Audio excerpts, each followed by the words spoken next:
Setelah bangsa Inggris keluar dari Indonesia, akhirnya tanah Hindia kembali ke tangan Belanda. Tanah Hindia diperintah oleh badan baru yang diberi nama Komisaris Jenderal. Tetapi pada tanggal 22 Desember 1818, pemerintah memberlakukan undang-undang yang menegaskan bahwa penguasa tertinggi di tanah jajahan adalah Gubernur Jenderal.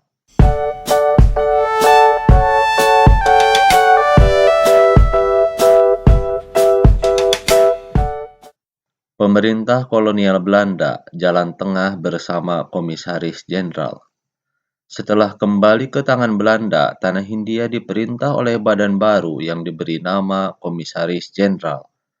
Komisaris Jenderal ini dibentuk oleh Pangeran Willem VI yang terdiri atas 3 orang, yakni Cornelis Theodorus Allot sebagai ketua, Arnold Ardian Busquets sebagai anggota, yang ketiga Alexander Gerard Philip Baron van der Kavelen sebagai anggota. Pangeran Willem VI mengeluarkan undang-undang pemerintah untuk negeri jajahan pada tahun 1815. Salah satu pasal dari undang-undang tersebut menegaskan bahwa pelaksanaan pertanian dilakukan secara bebas. Komisaris Jenderal sampai di Batavia pada 27 April 1816. Berbekal ketentuan dalam undang-undang tersebut, ketiga anggota Komisaris Jenderal sepakat untuk mengadopsi beberapa kebijakan yang pernah diterapkan oleh Raffles. Namun melihat kenyataan di lapangan, Komisaris Jenderal ini bimbang untuk menerapkan prinsip-prinsip liberalisme dalam mengelola tanah jajahan di Nusantara Hindia Belanda. Hindia dalam keadaan terus merosot dan pemerintah mengalami kerugian, sedangkan kas negara di Belanda dalam keadaan menipis.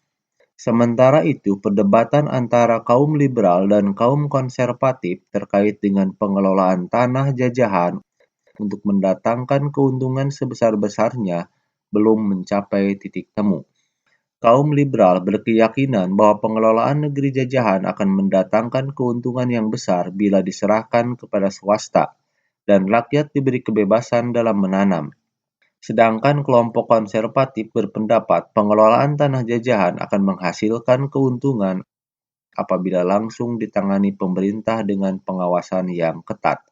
Dengan mempertimbangkan amanat undang-undang pemerintah dan melihat kenyataan di lapangan, serta memperhatikan kaum liberal dan kaum konservatif, Komisaris Jenderal sepakat untuk menerapkan kebijakan jalan tengah. Maksudnya, eksploitasi kekayaan di tanah jajahan langsung ditangani pemerintah Hindia Belanda agar segera mendatangkan keuntungan bagi negeri induk, di samping mengusahakan kebebasan penduduk dan pihak swasta untuk berusaha di tanah jajahan. Tetapi kebijakan jalan tengah ini tidak dapat merubah keadaan. Pemerintah kolonial Belanda dari Komisaris Jenderal ke Gubernur Jenderal. Pada tanggal 22 Desember 1818, pemerintah memberlakukan undang-undang yang menegaskan bahwa penguasa tertinggi di tanah jajahan adalah Gubernur Jenderal. Maka diangkatlah Van der Kavelen sebagai Gubernur Jenderal. Kebijakan Van der Kavelen dalam bidang ekonomi memberikan kesempatan kepada pengusaha-pengusaha asing untuk menanamkan modalnya di Indonesia. Hal ini mengarah ke arah sewa tanah. 2. Penghapusan peran penguasa tradisional, bupati, dan para penguasa setempat. 3. Menarik pajak tetap yang sangat memberatkan rakyat. Kebijakan Van der Kavelen mengalami kegagalan. Faktor penyebabnya, programnya tidak berhasil karena rakyat tetap miskin sehingga tidak mampu menyediakan barang-barang yang diekspor. Yang terjadi justru impor lebih besar dibandingkan ekspor. Tentu ini sangat merugikan bagi pemerintah Belanda. 2. Kondisi tanah jajahan dalam kondisi krisis. Kas negara di negeri induk pun kosong.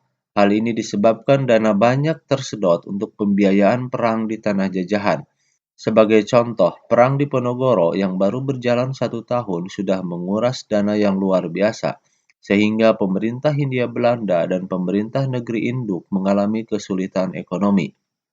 Yang ketiga, kesulitan ekonomi Belanda ini semakin diperberat dengan adanya pemisahan antara Belanda dan Belgia pada tahun 1830. Dengan pemisahan ini, Belanda banyak kehilangan lahan industri sehingga pemasukan negara juga semakin berkurang. Van der Kavelen dipanggil pulang dan digantikan oleh Dubus Kisignis. Saya Gun Gun Misbah Gunawan, mudah-mudahan ada manfaatnya.